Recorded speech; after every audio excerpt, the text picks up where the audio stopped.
ചിറയൻകീഴിൽ school വിദ്യാർത്ഥി കായലിൽ മുങ്ങി മരിച്ചു. ഉച്ചയോടെ പുതുക്കരി കായലിൽ കളിക്കാനിറങ്ങിയ വിദ്യാർത്ഥി സംഘത്തിൽപ്പെട്ട പുതുക്കരി സ്വദേശി അമർനാഥാണ് മുങ്ങി മരിച്ചത്. ശാർക്കര നോബിൾ സ്കൂളിലെ 8ാം ക്ലാസ് വിദ്യാർത്ഥിയാണ് മരണപ്പെട്ട അമർനാഥ്.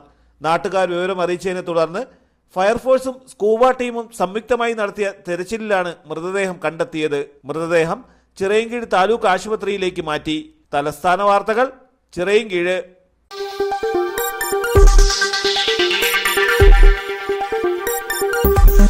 ഈ വാർത്തകൾ നിങ്ങൾക്കായി അവതരിപ്പിച്ചത്